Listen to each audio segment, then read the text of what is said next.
லண்டனில் கல்லூரி நடத்துவதாக நடிகர் சிம்புவை அழைத்து லோகோ வெளியிட்டு விளம்பரப்படுத்திய தஞ்சை கல்லூரி அதிபர் ஒருவர் வெளிநாட்டு வேலைக்கு ஆட்கள் அனுப்புவதாக கூறி பலரை ஏமாற்றி லட்சக்கணக்கில் பணத்தை சுருட்டி வருவதாக புகார் எழுந்துள்ளது.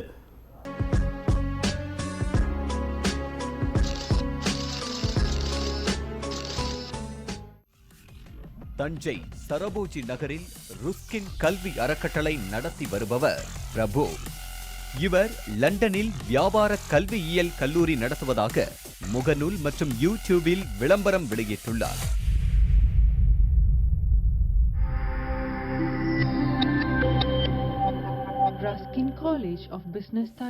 இவரது கல்லூரி லோகோவை நடிகர் சிம்புவை வைத்து வெளியிட்டதாக காட்டிக்கொள்ளும் பிரபு தன்னை ஒரு சர்வதேச தொழிலதிபர் போல காட்டிக் கொண்டதாக கூறப்படுகின்றது.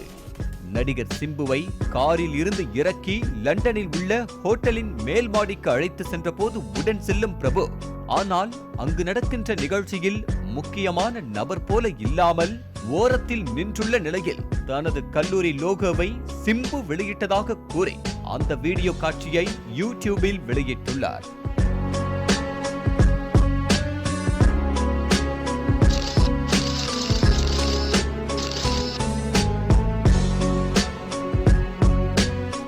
அது மட்டுமல்லாமல் நடிகர் சிம்புவுடன் ஒன்றாக லிங்கா படம் பார்த்ததாக முகநூலில் பதிவிட்டு தன்னையும் ஒரு பிரபலம் போல காட்டிக் கொண்டுள்ளார் பிரபு. மேலும் இசையமைப்பாளர் அனிருத்துடன் நெருக்கமான நட்பு கொண்டவர் போல புகைப்படம் எடுத்து தன்னை தானே வாட்ஸ்அப் மற்றும் குறுந்தகவல் மூலம் விளம்பரப்படுத்தி வரும் பிரபு மீதுதான் வெளிநாட்டில் வேலை வாங்கி தருவதாக லட்சக்கணக்கில் பணம் வாங்கிக் கொண்டு சுற்றுலா விசாவில் வெளிநாட்டிற்கு அனுப்பி ஏமாற்றிவிட்டதாக தமிழகத்தின் பல்வேறு காவல் நிலையங்களிலும் புகார்கள் குவிந்து வருகின்றன.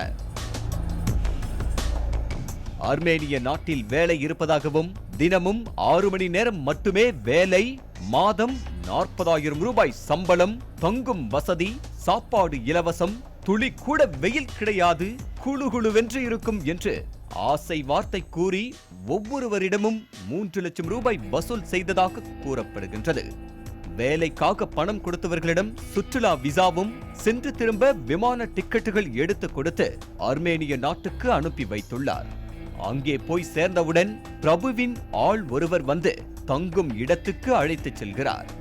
அதன் பின்னர்தான் தெரிகிறது, நாம் வந்திருப்பது இந்தியாவை விட 20 வருடங்கள் பின்தங்கிய ஒரு ஏழை நாடான ஆர்மேனியா என்று. ஆர்மேனியாவில் 6 ரூபாய் சம்பாதித்தால்தான் இந்திய பண மதிப்புக்கு 1 ரூபாய் என்றால் பார்த்துக் கொள்ளுங்கள். பணியாளர்களுக்கு இந்தியாவை விட குறைந்த கூலியே வழங்கப்படுகின்ற சூழலில் தற்காலிக வேலையாளருக்கான சான்று கிடைக்காமல் அங்கு தங்கியிருந்து தங்கள் கையில் கொண்டு போன பணத்தை செலவிட்டு சாப்பாடு கிடைக்காமல் குளிரில் உயிரை கையில் பிடித்துக் கொண்டு உயிர் வாழ்ந்துள்ளனர். அங்கிருந்து பிரபுவை தொடர்பு கொண்டால் செல்போனை எடுப்பதில்லை என்றும், பின்னர் உறவினர்களை பணம் அனுப்ப சொல்லி சிலர் தாயகம் திரும்பியதாகவும் பலர் தாயகம் திரும்ப இயலாமல் தவிப்பதாகவும் குற்றம் சாட்டப்படுகின்றது. தஞ்சை, கடலூர், திருவள்ளூர், கோவை, சென்னை என பல ஊர்களை சேர்ந்த 40க்கும் மேற்பட்ட இளைஞர்களிடம் பணம் வாங்கிக் கொண்டு பிரபு ஏமாற்றியதாக கூறப்பட்ட நிலையில் இது தொடர்பாக புகார் அளிப்பவர்களுக்கு வழக்கறிஞர் மூலம் எச்சரிக்கை நோட்டீஸ் ஒன்று அனுப்புவதை வாடிக்கையாக செய்து வருகிறார் பிரபு என்கின்றனர் பாதிக்கப்பட்டவர்கள். இந்த குற்றச்சாட்டு குறித்து விளக்கம் அளித்துள்ள பிரபு, இளைஞர்களிடம் பணம் பெற்றுக் கொண்டதையும் இளைஞர்களை வேலைக்கு அனுப்பி வைத்ததையும் அங்கு சென்று வேலை தேடிக்கொள்ள அறிவுறுத்தியதையும் ஒப்புக்கொண்டார். அதே நேரத்தில் இளைஞர்கள் அங்கு தங்கி வேலை பார்க்காமல் திரும்பி வந்து விட்டதால் அவர்களது பணத்தை திருப்பி வழங்க இயலாது என்று கூறி மோசடிக்கு புது விளக்கம் கொடுத்தார். வெளிநாட்டிற்கு வேலைக்கு ஆட்களை அனுப்பும் பணியை மேற்கொள்ளும் நிறுவனங்கள் அரசிடம் முறையான அனுமதி பெற்று பணிக்கான விசாவில் எந்த நிறுவனத்துக்கு பணிக்கு அனுப்புகிறோம் என்ற பணி ஆணையுடன் அந்த நாட்டின் சூழல் மற்றும் சட்ட திட்டங்களையும் முழுமையாக தெரிவித்து அனுப்ப வேண்டும் என்பதே விதி.